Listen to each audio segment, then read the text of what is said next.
So hello everyone guys, till last class हम लोगों ने मॉडर्न फिजिक्स में काफ़ी अच्छे टॉपिक्स कवर कर लिए थे। हम लोगों ने लास्ट क्लास में देखा था कि किन्हीं भी फॉलिंग फोटॉन्स की वजह से कितना फोर्स जनरेट हो रहा होगा ऑन अ गिवन सरफेस। ठीक है, तो आज अपन लोग उसे कंटिन्यू करेंगे एंड उसके बाद आज अपन लोग देखेंगे डी ब्रॉगली वेवलेंथ। क्या देखेंगे? D Broglie wavelength. क्लियर है? बहुत डिटेल में देखने की कोशिश करेंगे, बहुत मजा आने वाला है। ठीक है, चलिए समझते हैं।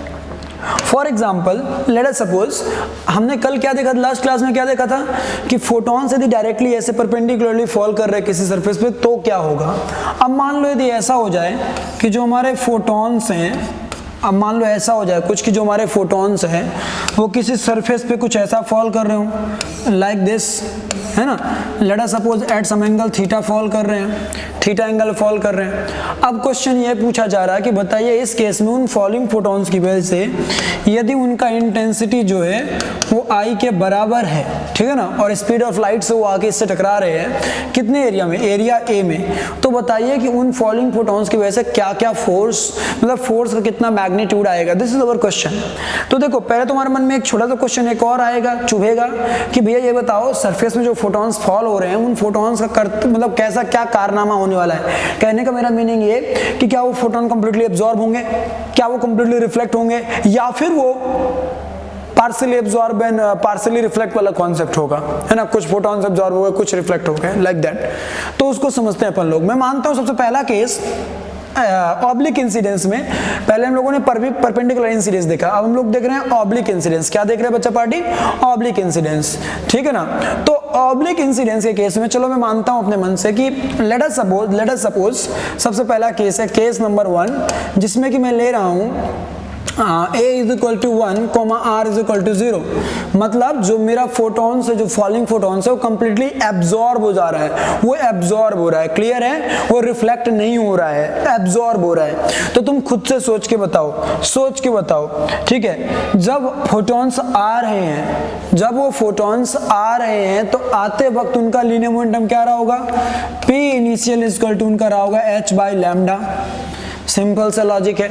जब वो आ रहे थे तब उनका लीनियर मोमेंटम था h बाई लैम्डा, और जब वो एब्जॉर्ब हो गए होंगे उसके बाद P फाइनल क्या हो चुका होगा? That will B 0। सिंपल सा लॉजिक है ना। बहुत अच्छे, वी गॉट द आइडिया। आगे बढ़ते हैं अपन लोग, आगे बढ़ते हैं। अब मान लीजिए हमारे सामने क्वेश्चन आता है, आगे क्वेश्चन आता है कि बताइए भाई कि कितना फोर्स आ रहा होगा उन फॉलिंग फोटॉन्स की वजह से। तो मैं बोलूंगा देखो यार, वो तो तुम तब निकाल पाओगे जब तुम्हें चेंज इन लीनियर मोमेंटम पता चल जाए, है ना। तो change in linear momentum for one photon, एक फोटॉन के लिए चेंज इन लीनियर मोमेंटम कितना हो जाएगा बेटा? एक तरह से देखा जाए तो 0 माइनस, इसको माइनस साइन ले लो, है ना, h by lambda minus sign के साथ, ठीक है। मतलब जब नीचे की ओर आ रहा तो माइनस साइन ले लिया, ठीक है। तो ये आ गया हमारा h by lambda, change in linear momentum आ गया अपना। तो ये एक फोटॉन के लिए है। तो यदि वहां पे n फोटॉन्स होते, फॉर n फोटॉन्स, वो कितना होता? n into H by lambda. Now question is कि n की वैल्यू क्या होगी, नंबर ऑफ फॉलिंग फोटॉन की वैल्यू क्या आएगी। तो यदि याद हो तो मैंने आप लोगों को कुछ केस कराया था कि जब कभी भी आपका लाइट रे किसी एंगल पे फॉल करती है तो उस केस में नंबर ऑफ फोटॉन निकालने के लिए अपन लोग क्या करते हैं? Intensity multiplied by perpendicular area, जिस मतलब एरिया का वो कंपोनेंट जो कि एनर्जी के परपेंडिकुलर हो, into time that is the total energy upon energy of a single photon, that is the value of number of photons, है ना। तो n की वैल्यू यहां से हम लोग लिख सकते थे IA cos theta into t, that is the total falling energy. A cos theta क्यों लिया? क्योंकि इस एरिया का परपेंडिकुलर कंपोनेंट हमको ये जब लेंगे तो ये कितना आ जाएगा? ये A cos थीटा आ जाएगा ना, क्योंकि यदि ये एंगल थीटा है तो लॉजिकली हमारा ये एंगल भी थीटा हो जाएगा, ये एंगल भी थीटा हो जाएगा। तो उस हिसाब से ये वाला जो एरिया हो जाएगा वो कितना हो जाएगा बेटा? वो हो जाएगा A cos थीटा। क्लियर है बेटा? तो वहां से मुझे पता चला कि total number of falling photons की वैल्यू कितनी आ जाएगी? IA cos theta that is the falling energy upon energy of a single photon that is h new. Clear है बेटा? This is the falling number of photons, है ना। ये number of photons, कितने number of photons हमारे fall कर रहे होंगे उस सरफेस पे। बहुत अच्छा, वी गॉट द आइडिया। हमें एक आइडिया लग पा रहा है, ये बहुत अच्छी बात है। चलो ठीक है, अब अपन लोग आगे प्रोसीड करते हैं। ठीक है, आगे प्रोसीड करते हैं और देखने की कोशिश करते हैं कि हो क्या रहा होगा। ये हमारे पास n की वैल्यू आ गई, उसको ले जाके वहां पे चिपका दो। तो total change in linear momentum for n photons वो कितना आ जाएगा बेटा, वो आ जाएगा हमारा h by lambda into I A cos theta, है ना, by H new into T. अब फोर्स की वैल्यू क्या होती है बेटा, फोर्स इज इक्वल टू होता है change in linear momentum for n photons per unit time. तो जब अपन लोग उसको चेक करके देखेंगे तो t से t उड़ जाएगा, और देखिए h, ये आपका h से h कैंसिल हो जाएगा, लैम्डा इंटू न्यू क्या बन जाएगा, c बन जाएगा। तो ये आ गया I A cos theta by C. Clear है बेटा, I A cos theta by सी।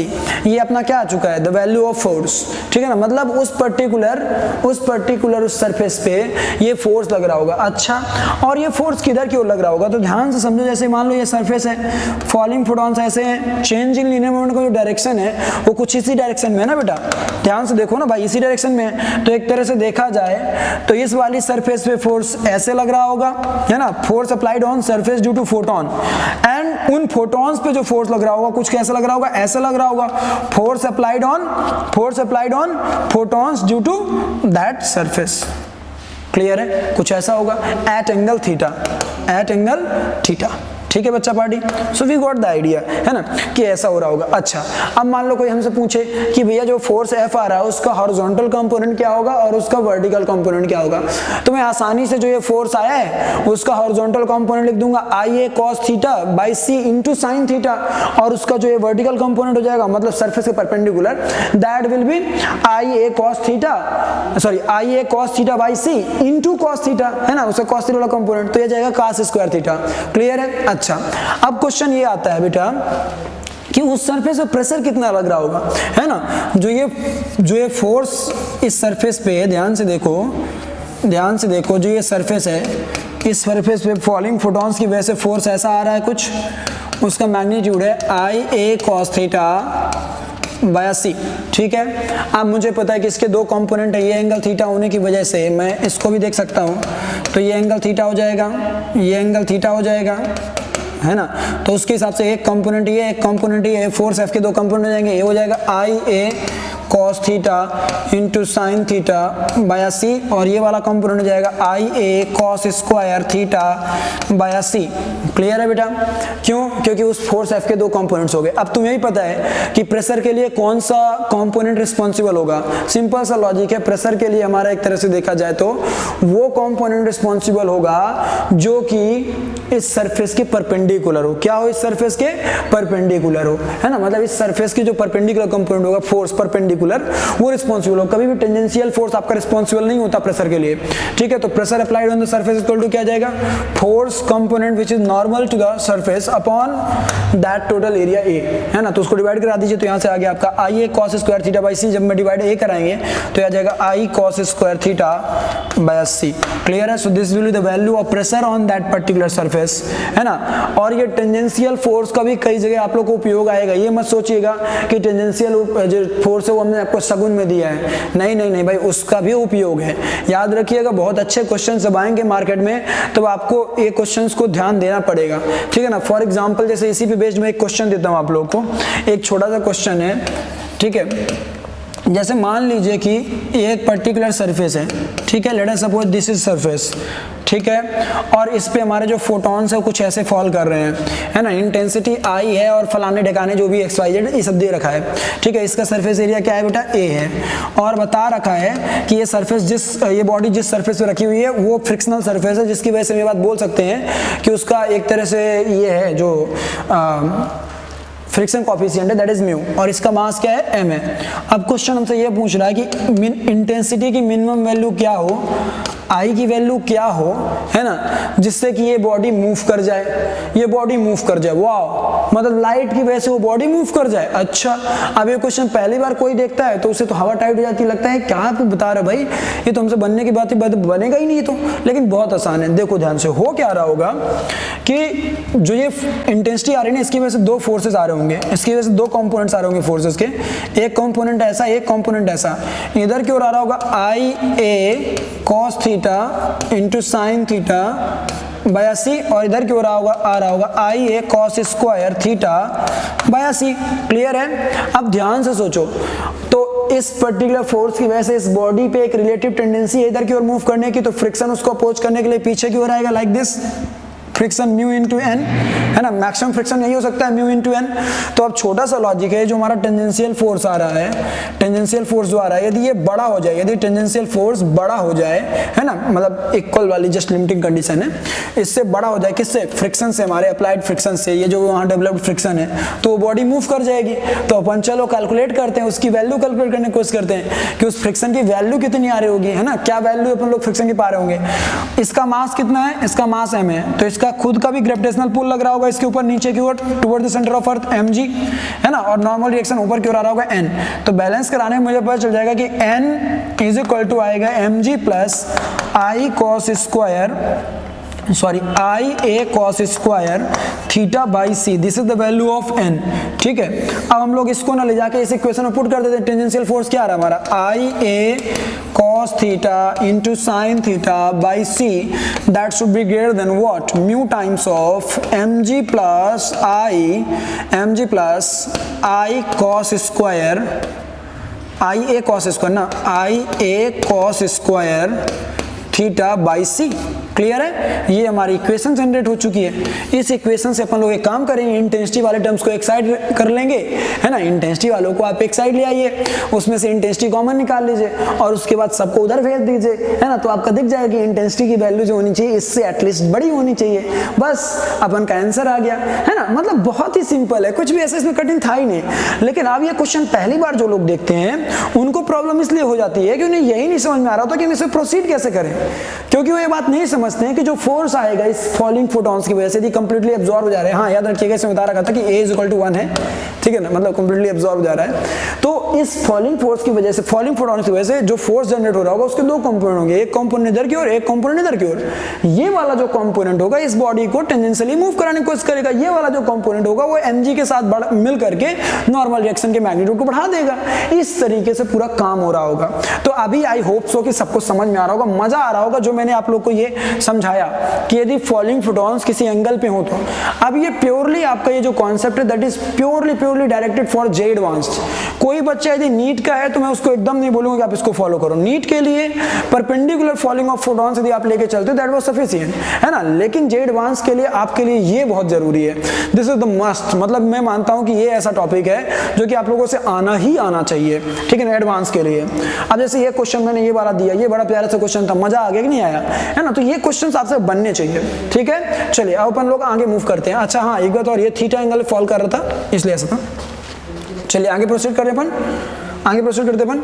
अगला केस लेते हैं। मान लीजिए कि हमारे पास ऐसा कुछ एक सरफेस है, सरफेस एरिया ये है, ठीक है बेटा, जिसपे कि हमारे लेट अस सपोज फोटॉन्स ऐसे फॉल हो रहे हैं एंड फॉल होने के बाद रिफ्लेक्ट हो रहे हैं, मतलब जिसे कहते हैं r इज इक्वल टू दे रखा 1 and a is equal to दे रखा 0। Now the question raised is कि भैया बताइए इस केस में प्रेशर क्या होगा और इस केस में फोर्स क्या होगा, है ना, इस केस में प्रेशर क्या होगा और इस केस में फोर्स क्या होगा।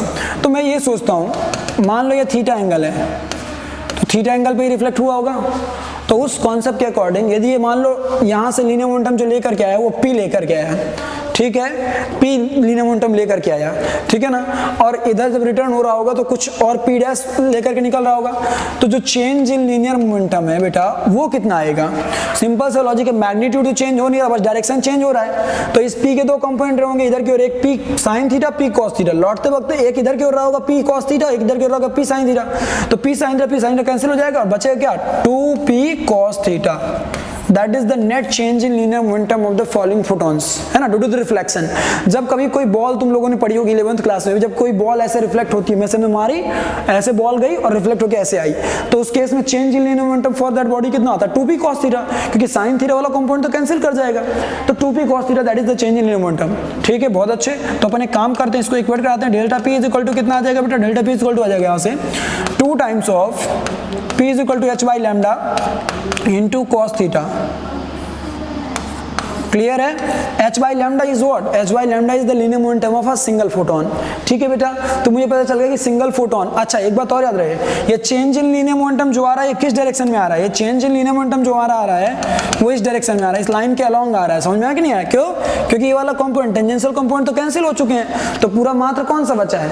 ये वाला। सो मुझे समझ में आ गया कि इस केस में जो ये फॉलिंग फोटॉन्स है ना, उसकी वजह से जो फोर्स जनरेट होगा वो इस लाइन के अलोंग होगा। पिछली बार क्या हो रहा था? फोर्स जनरेटेड वाज मतलब एट सम एंगल, लेकिन इस केस में क्या हो रहा है? सरफेस के परपेंडिकुलर हमारा फोर्स जनरेट होगा। क्लियर है बेटा?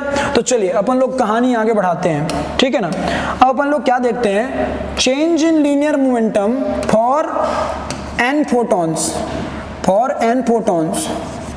मान लीजिए n फोटॉन्स हो तो उसके लिए चेंज इन लीनियर मोमेंटम कितना हो जाएगा बेटा? मल्टीप्लाई करा दो इसमें n times of 2h by lambda into cos theta. Clear है? हैंग ऑन, अब n की वैल्यू क्या होगी? तो number of photon equal to होता है total forming energy, that is IA cos theta into T by H nu. ये कहां से उठाया फॉर्मूला? अरे भाई वही वाला तरीका था कि intensity multiplied by area perpendicular to energy multiplied by time upon energy of a single photon, है ना। This is the total falling energy, this is the energy of single photon. इसको ले जाके वहां मल्टीप्लाई करा दो तो डेल्टा पी की वैल्यू क्या आ चुकी है बेटा? डेल्टा पी की वैल्यू आ चुकी है हमारी IA cos theta cos theta cos square theta हो जाएगा cos स्क्वायर थीटा, है ना, इंटू टू तो टू आगे रख लो, ठीक है। और h से h कैंसिल हो जाएगा जब मल्टीप्लाई कराओगे तो, और न्यू इंटू लैम्डा क्या हो जाएगा? c हो जाएगा, ठीक है बेटा। और टाइम t आ गया होगा, तो फोर्स जनरेटेड इक्वल टू कितना जाएगा? फोर्स इक्वल टू होता है change in linear momentum per unit time. तो भैया ले लेते हैं वही जो चेंज इन लीनियर मोमेंटम है, पर यूनिट टाइम कर दो तो ये आ जाएगा 2IA cos square theta by c. This is the value of force generated due to falling photons. मतलब मुझे आइडिया लग गया कि जो फोटॉन्स फॉल कर रहे हैं उन फोटॉन्स के यदि रिफ्लेक्शन हो जाए, मतलब वो सरफेस ऐसी है कि जिसमें जितना भी फोटॉन फॉल कर रहा है वो सारा का सारा फोटॉन हमारा क्या हो रहा है बेटा? रिफ्लेक्ट हो रहा है। जितना भी फोटॉन हमारा फॉल कर रहा है सारा का सारा फोटॉन यदि रिफ्लेक्ट हो रहा है तो हमारा जो फोर्स जनरेट होगा that will be perpendicular to this surface, है ना। वो हमारा कंपोनेंट कैसा होगा? फोर्स कैसा होगा बेटा? इस सरफेस के परपेंडिकुलर होगा, और उस फोर्स का जो मैग्नीट्यूड आएगा वो कितना आएगा? वो आएगा 2IA cos square theta by c, ठीक है। तो यदि प्रेशर की वैल्यू पूछी जाए तो प्रेशर इक्वल टू क्या होता है? Perpendicular force per unit area, है ना। तो फोर्स जो है वो परपेंडिकुलर ऑलरेडी है, तो इसी में एरिया का डिवाइड करा दो तो प्रेशर की वैल्यू आ जाएगी। तो प्रेशर इक्वल टू यहाँ से क्या हो जाएगा बेटा? प्रेशर इक्वल टू आ जाएगा, यही फोर्स हो गया ना, एरिया कैंसिल ना, 2I cos square theta by c, this will be the value of pressure, ठीक है। ये हमारे प्रेशर की वैल्यू हो जाएगी। बहुत ही सिंपल तरीके से ये हमारे प्रेशर की वैल्यू हो जाएगी। अच्छा, अब किसी के मन में क्वेश्चन आ रहा होगा कि सर ये बताओ मुझे तुम कि पिछले केस में तुमने कंपोनेंट निकाल के करने की कोशिश करी थी, इस बार तुमने कंपोनेंट के बारे में क्यों नहीं सोचा? क्योंकि पिछले केस में जो फोर्स था that was at some angle, है ना, बट इस केस में जो फोर्स है that is directly perpendicular to the given surface area. So pressure equal to होता क्या है? नॉर्मल फोर्स, है ना, normal force per unit area. तो जो नॉर्मल फोर्स आ रहा है, जो नेट फोर्स आ रहा है वो ऑलरेडी नॉर्मल है, दैट मींस नॉर्मल फोर्स का मैग्नीट्यूड कितना आ गया? इतना आ गया, अपॉन एरिया कर दी तो हमारा प्रेशर का वैल्यू मिल गया हमको। क्लियर है? तो अब हमें आइडिया लग चुका है कि हमारा किसी एंगल पे फॉल करे या फिर परपेंडिकुलरली फॉल करे, चाहे वो कंप्लीटली अब्सॉर्ब हो चाहे वो कंप्लीटली रिफ्लेक्ट हो, ठीक है ना। अब एक केस बचा हुआ है जो सबसे इंपॉर्टेंट केस है, दैट इज मान लो ऐसा हो कि जो हमारी सरफेस है ना ही वो परफेक्टली रिफ्लेक्टिंग है ना ही सरफेस परफेक्टली एब्जॉर्प्टिव है, मतलब वो ना ही सारे फोटॉन्स को एब्जॉर्ब करेगी ना ही सारे फोटॉन्स को रिफ्लेक्ट करेगी। तो उस केस में कितना फोर्स जनरेट होगा? दिस इज अवर क्वेश्चन, ठीक है। अपन इसको देखने की कोशिश करेंगे। मैं एक काम कराऊंगा, मैं सीधा सीधा आपको इसका सॉल्व करने का हिंट दूंगा, करना आपको है। क्या मैंने बोला? मैं आपको इसका हिंट दूंगा, करना आपको है। क्लियर है? मान लीजिए ये सरफेस एरिया है और इस सरफेस एरिया पे मान लीजिए हमारे ऐसे फोटॉन्स फॉल कर रहे हैं। क्लियर है बेटा? Like this, at angle theta हमारे फोटॉन्स फॉल कर रहे हैं। अब क्वेश्चन ये पूछा जा रहा है कि बताइए यदि इस सरफेस के बारे में बता रखा है कि इस सरफेस का r प्लस a जो है दैट इज 1, मतलब इस सरफेस के लिए जो एब्जॉर्प्टिव पावर और रिफ्लेक्टिव पावर है उन दोनों का समेशन 1 के बराबर आ रहा है, ठीक है। और साथ में ये बता रखा है आप लोगों को बेटा इस सरफेस के बारे में कि surface area is a, intensity of the falling light is I, ठीक है। नाउ टेल मी कि भैया इन फॉलिंग फोटॉन्स की वजह से कितना फोर्स जनरेट होगा।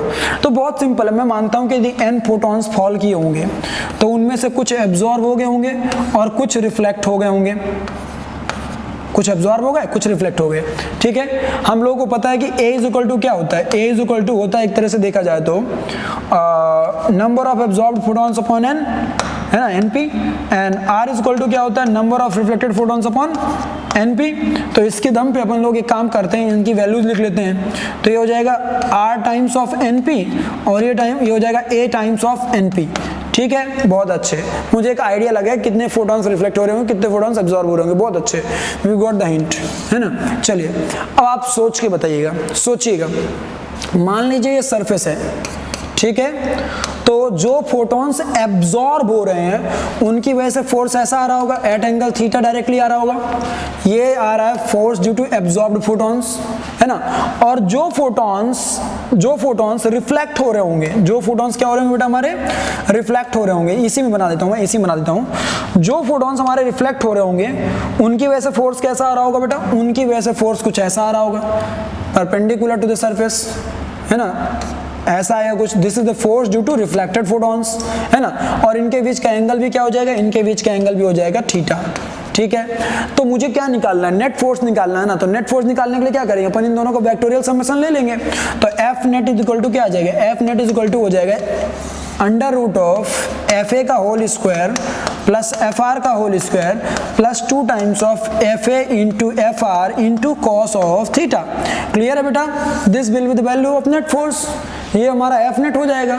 नाउ हैंग ऑन, वेट करिए थोड़ा सा, मेरा वेट करिए, ये तो आ गया, लेकिन कहानी में ट्विस्ट ये है कि ये बताओ सर, मुझे ये बताओ आप मेनली कि एफ ए एफ आर की वैल्यू कैसे निकालोगे। तो मैं बोलूँगा देखो बेटा ये तो बहुत आसान है, देखो सिंपल सा लॉजिक सोचो, तुमने यहाँ पे निकाल रखा है for reflected photons, for reflected photons कितना चेंज इन लीनियर मोमेंटम आता है, वो एक तरह से देखा है तो n फोटॉन्स के लिए इतना चेंज इन लीनियर मोमेंटम आता है।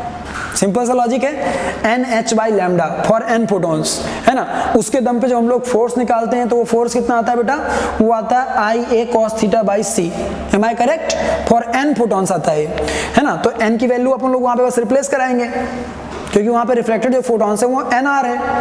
तो चलो force due to reflected photons, ये तो सॉरी एब्जॉर्ब्ड का था ना, एब्जॉर्ब्ड का सॉरी, तो force due to absorb photons वो हो जाएगा NA into H by lambda, इसको हम लिख सकते थे A into NP into H by lambda, ठीक है बेटा।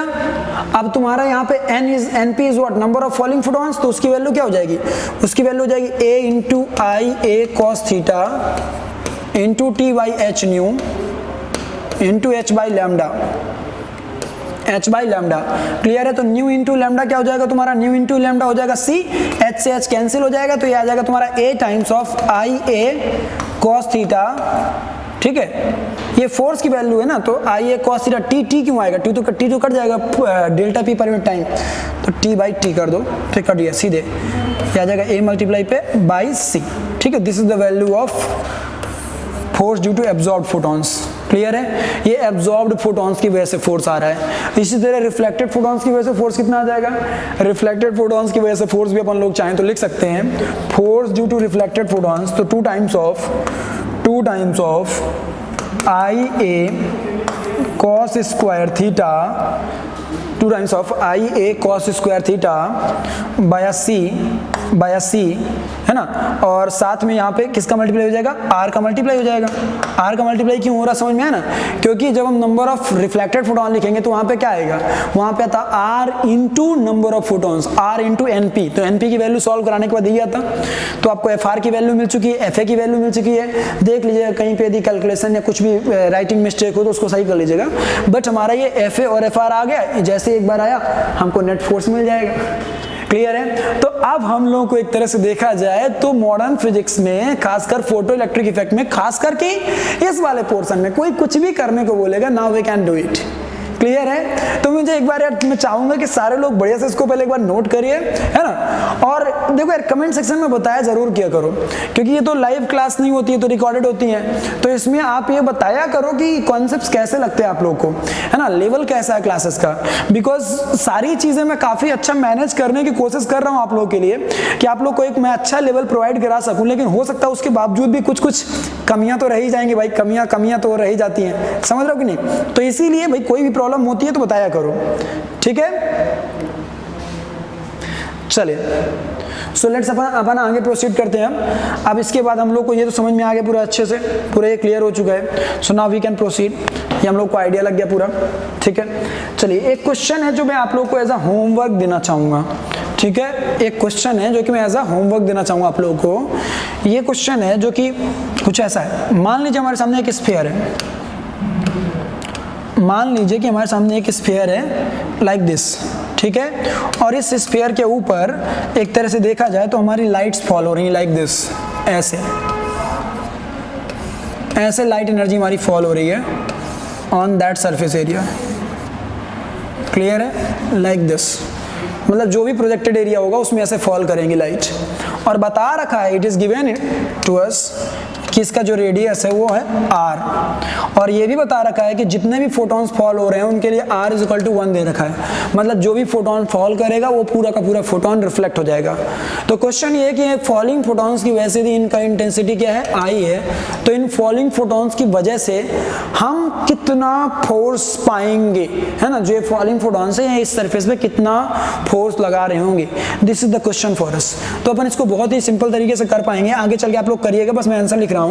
इसमें जो फोर्स आएगा F नेट आएगा, उसकी वैल्यू आ रही होगी I think I into pi R square by C, ठीक है। आप लोग चेक कर लीजिएगा इफ इट इज करेक्ट और नॉट, ठीक है बेटा।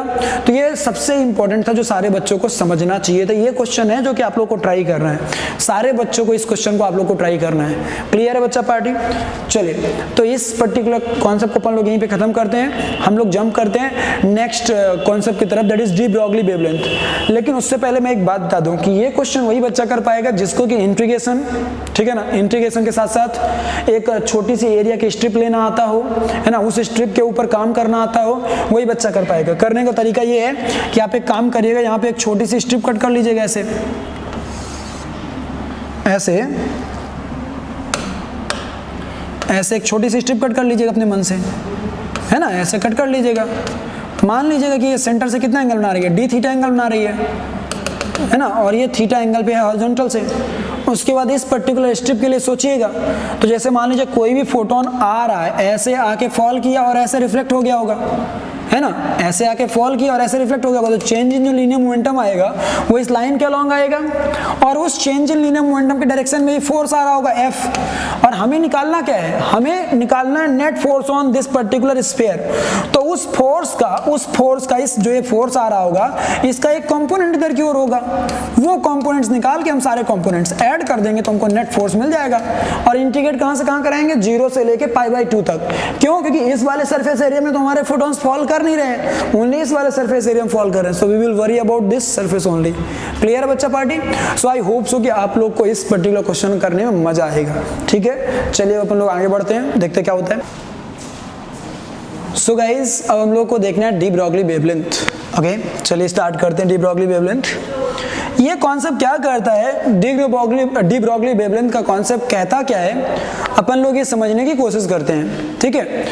ये कहता है कि कोई भी मटेरियल या कोई भी मैटर पार्टिकल है, मान लीजिए, है ना, और वो जब कभी भी किसी मोशन से लिंक्ड होगा, मान लीजिए वो मूव करने की कोशिश कर रहा है, that is trying to move with velocity v, है ना, v की वेलोसिटी से वो मूव करने की कोशिश कर रहा है, और उसका मास क्या है बेटा, m है, ठीक है। तो वो पर्टिकुलर जो पार्टिकल होगा वो एक वेव नेचर से जुड़ा होगा, किससे जुड़ा होगा, एक वेव से, है ना, मतलब वो एक तरह का वेव नेचर पोजेस कर रहा होगा according to de Broglie wavelength concept, है ना।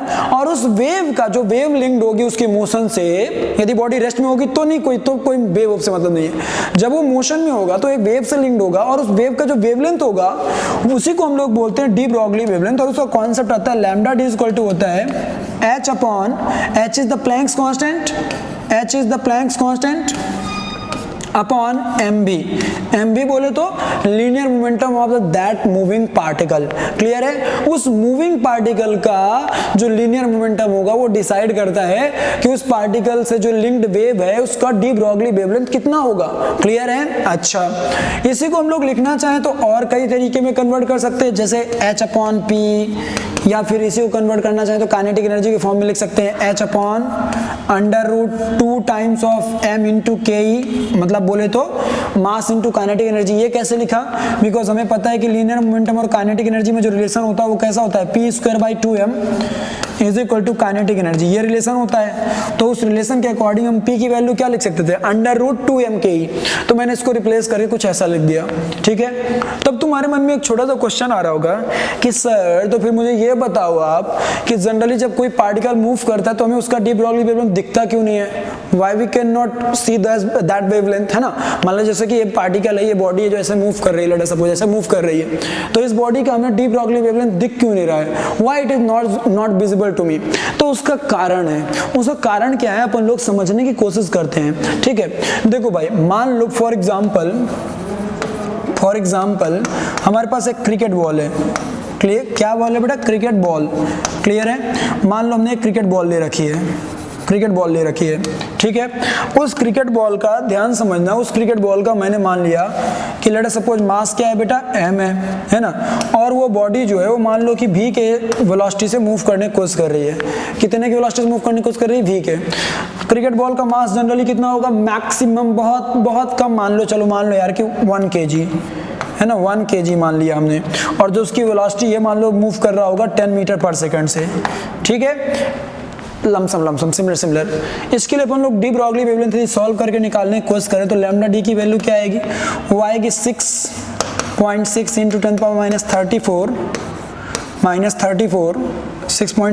10⁻34 अपॉन मास इंटू वेलोसिटी। तो m इक्वल टू कितना आ जाएगा, 1 × 10। इसको पूरा सॉल्व करके लैम्डा डी इक्वल टू कितना आ जाएगा, that will be of the range 10⁻35 meters का।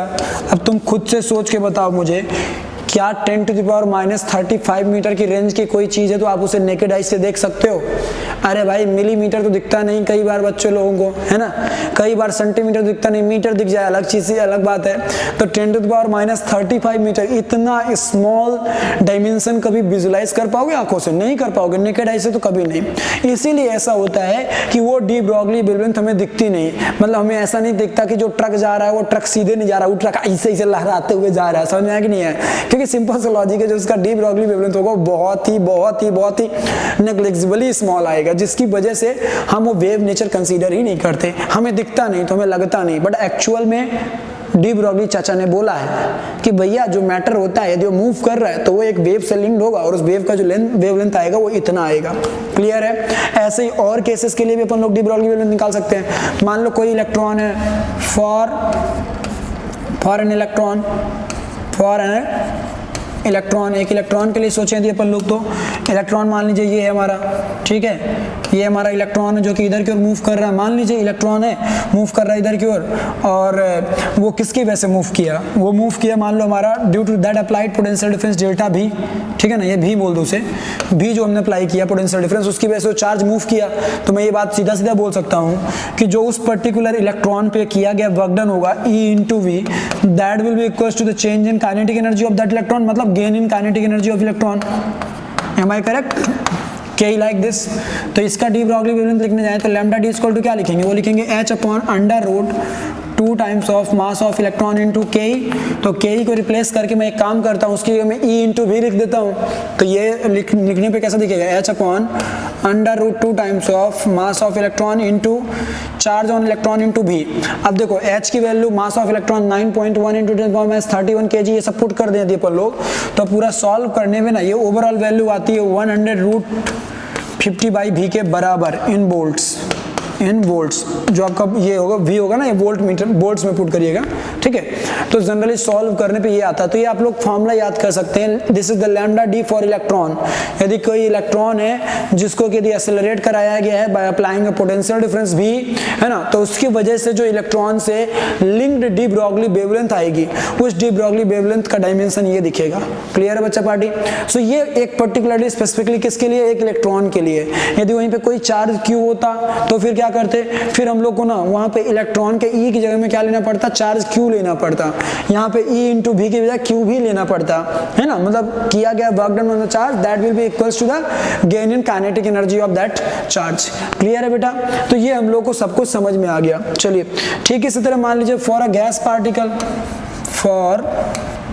एक गैस पार्टिकल के लिए अभी अपन लोग सोचे, है ना। गैस पार्टिकल के लिए यदि अपन लोग सोचे, गैस पार्टिकल की बात करें तो गैस पार्टिकल के लिए क्या हो रहा होगा बेटा, गैस पार्टिकल के लिए ध्यान से देखा जाए तो उसकी काइनेटिक एनर्जी हम लिख सकते हैं 3/2 kT, where T is what, temperature in absolute scale and K is what, Boltzmann constant। तो अपन इसको पुट कर दें वहां वाले फॉर्मूले में, तो lambda D for gas particle क्या आएगा, h upon under root 2 times of m into K, या फिर बोले तो h अपॉन अंडर रूट पे देखिए 2 से 3/2 कट जाएगा तो बचेगा 3 टाइम्स ऑफ m इंटू के इंटू टी। क्लियर है बेटा, this will be the value of D Broglie wavelength for that gas particle. ठीक है, तो डिफरेंट केसेस में डी ब्रॉगली वेवलेंथ क्या आएगी, आई होप सो कि सारे लोगों को समझ में आ रहा होगा, एकदम क्लियर वे में समझ में आ रहा होगा। क्लियर है बेटा। अच्छा, अब बात ये आती है कि सर इसका कोई जीवांत उदाहरण बताओगे क्या, इसका कोई उदाहरण हम बोल सकते हैं क्या। तो देखो होता क्या है, तुम लोगों ने सुना होगा एक रूल आप लोगों ने पढ़ा रहा होगा जब आप लोग 11th की केमिस्ट्री पढ़ते रहोगे कि कोई भी इलेक्ट्रॉन जो कि इस ऑर्बिट में मूव कर रहा, मान लो तो इस ऑर्बिट का यदि रेडियस r है तो इलेक्ट्रॉन्स उन्हीं ऑर्बिट्स में मूव करते हैं जिनके लिए ऐसा होता है n lambda is equal to 2 pi r। ऐसा तुम लोगों ने रिलेशन पढ़ा रहा हो कि n lambda is equal to 2 pi r हो, जिस पर्टिकुलर ऑर्बिट के लिए उन्हीं ऑर्बिट्स में हमारा इलेक्ट्रॉन रिवॉल्व करता है। n is what, that is orbital number, है ना, ये क्वांटम नंबर जिसे हम बोलते हैं प्रिंसिपल क्वांटम नंबर। क्लियर है। तो कभी तुमने सोचा कि रिलेशन क्यों आता है, तो इसके आने के पीछे कारण ये होता है कि देखिए ये इलेक्ट्रॉन जो है जब मूव करेगा तो वेव नेचर पजेस करेगा, है ना। तो यदि वो वेव नेचर पजेस करता है तो सिंपल सा लॉजिक है, वो कुछ ऐसे मूव करने की कोशिश करेगा कि यहाँ पे एक स्टैंडिंग वेव का फॉर्मेशन हो। क्या हो जाए बेटा, एक स्टैंडिंग वेव का फॉर्मेशन हो। समझ में आया, मतलब ये जो लेंथ है ना 2 पाई r लेंथ, ये ऐसे यूज हो कि इस इलेक्ट्रॉन के द्वारा वहां पे एक स्टैंडिंग वेव का फॉर्मेशन कराया जाए। मतलब यदि ये लेंथ को मैं पकड़ के ऐसे खोल दूं, यदि मैं ये 2 पाई r लेंथ को ऐसे खोल दूं, 2 पाई r लेंथ को मैं ऐसे खोल दूं, तो यहाँ पे क्या होना चाहिए, एक स्टैंडिंग वेव का फॉर्मेशन होना चाहिए। क्या होना चाहिए, एक स्टैंडिंग वेव का फॉर्मेशन होना चाहिए। समझ में आया कि नहीं, लाइक दिस, सॉरी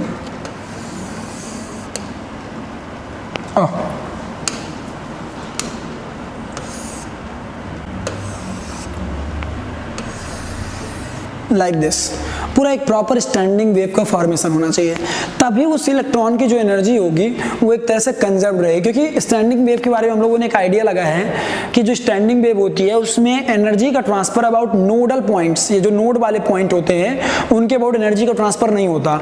मतलब एक तरह से देखा जाए तो किसी भी 2 पॉइंट जो कि नोड की तरह बिहेव करते हैं उनके बीच की एनर्जी कंजर्व रहती है, जिसकी वजह से उन इलेक्ट्रॉन्स की एनर्जी कंजर्व रहेगी और इलेक्ट्रॉन्स कंटिन्यूअसली एक मोशन पजेस कर पाएंगे अबाउट द न्यूक्लियस। क्लियर है। इसीलिए ऐसा लेते हैं हम लोग कि जो लैम्डा होना चाहिए वो एक तरह से इंटीग्रल मल्टीपल होना चाहिए, है ना। मतलब n लैम्डा जो होना चाहिए वो 2 पाई r के बराबर होना चाहिए। जो उसका सरकमफेरेंस आए वो इतना हो कि भैया वहां पे एक पर्टिकुलर स्टैंडिंग वेव का फॉर्मेशन हो पा रहा हो। क्लियर है। सो ये बात हम ऑलवेज अपने माइंड में रखेंगे। क्लियर है बच्चा पार्टी। सो स्टैंडिंग वेव का फॉर्मेशन करने की वजह से ही अपन लोग को ये रूल आता है। ठीक है, तो इसके पीछे कौन रिस्पॉन्सिबल है, डी ब्रॉगली वेवलेंथ तो रिस्पॉन्सिबल हो गया एक तरह से।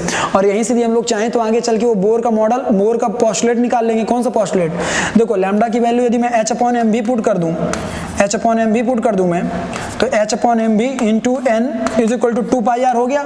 इसको रीअरेंज कराओ तो ये क्या आ जाएगा, ये आ जाएगा mv को इधर भेज दो, है ना, और 2 पाई को उधर भेज दो, तो ये आ जाएगा n times of h/2 pi.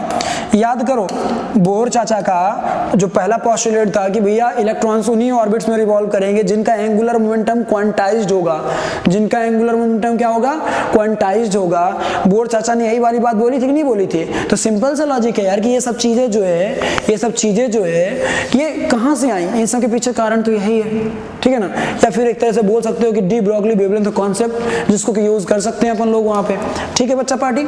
So I hope so कि आप लोग को डी ब्रॉगली वेवलेंथ कॉन्सेप्ट भी समझ में आया होगा, और वो जो मैंने फॉलिंग फोटॉन्स की वजह से फोर्सेस वाले कॉन्सेप्ट कराए वो भी आप लोगों को समझ में आया होगा और आपने एंजॉय किया होगा। क्लियर है बच्चा पार्टी। तो चलिए इस क्लास को अपन लोग यहीं पे खत्म करेंगे।